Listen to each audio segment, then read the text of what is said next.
The house stood silent. An unsettling stillness hung in the air. Detective Gary Deckard felt a chill as he approached the front door. He had seen his share of crime scenes, but something felt different about this one. He stepped inside, and his worst fears were confirmed.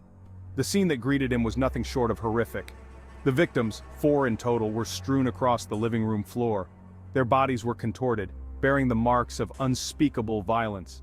Blood splattered the walls, a gruesome testament to the brutality of their deaths.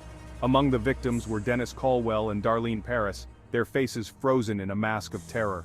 The investigation immediately pointed towards Gerald Cruz, a charismatic but deeply disturbing individual who led a local cult.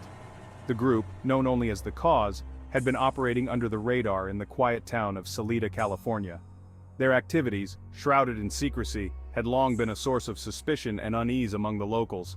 Now it seemed their darkest secrets had come to light. Cruz, as Detective Deckard soon discovered, was a master manipulator. He preyed on the vulnerabilities of his followers, offering them a sense of belonging and purpose in exchange for their unwavering loyalty.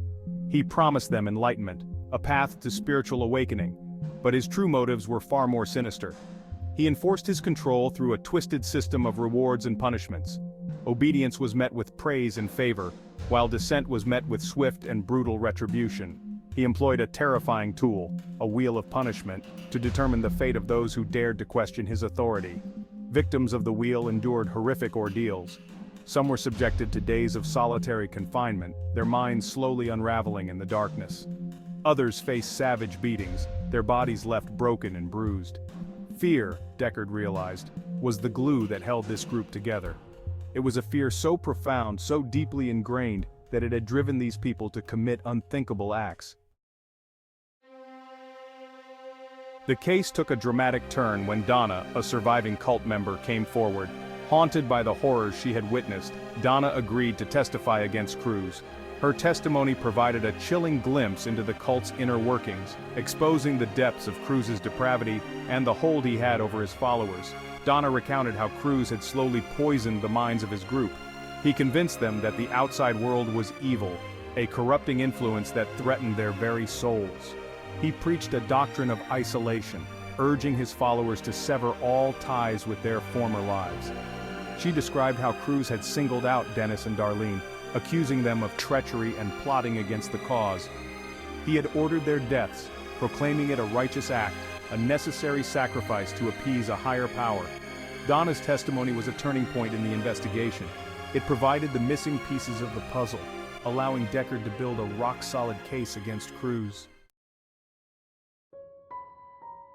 Echoes of California's dark past. The Cruz case, while shocking in its brutality, was not an isolated incident. California, with its culture of spiritual seeking and its allure of utopian ideals, had long been a breeding ground for cults. The Manson family, led by the infamous Charles Manson, cast a long shadow over the state. Their gruesome rampage in 1969, culminating in the Tate LaBianca murders, served as a stark warning about the dangers of unchecked charisma and the seductive power of twisted ideologies. Then there was Jim Jones, the self-proclaimed messiah who led his followers, the People's Temple, on a tragic journey to Jonestown, Guyana. The Jonestown Massacre, a horrific mass suicide that claimed the lives of over 900 people, stood as a chilling testament to the deadly consequences of blind faith and the seductive allure of a charismatic leader. These cults, though separated by time and circumstance, highlighted a recurring theme: the vulnerability of individuals seeking meaning and belonging, and the ease with which charismatic leaders could exploit these desires for their own twisted ends. Justice and its aftermath. The trial of Gerald Cruz was a media sensation. The courtroom was packed with reporters, spectators, and family members of the victims, all eager to witness justice being served. The evidence against Cruz was overwhelming, and the jury wasted no time in finding him guilty on all counts. He was sentenced to life in prison, his reign of terror finally brought to an end. His followers, their minds clouded by years of manipulation and indoctrination, struggled to come to terms with the enormity of their crimes. Some expressed remorse, while others remained steadfast in their loyalty to Cruz and the cause. The town of Salida, once a quiet community, was left reeling from the events. The case had exposed a dark underbelly, shattering their sense of security and leaving them grappling with questions about how such a thing could have happened in their midst. Scars on the landscape. The legacy of Gerald Cruz and the cause continued to haunt Salida long after the trial had ended. The families of the victims, forever scarred by their loss, struggled to rebuild their lives. The town itself seemed to bear the weight of the tragedy, the memory of the murders lingering like a shadow. The case served as a chilling reminder of the dangers of cult influence and the importance of critical thinking. It highlighted the need for greater awareness about the tactics employed by cult leaders and the importance of seeking help if you or someone you know might be vulnerable to such manipulation. The scars of the past ran deep, a sobering testament to the enduring power of belief and the devastating consequences when faith is twisted into something dark and sinister.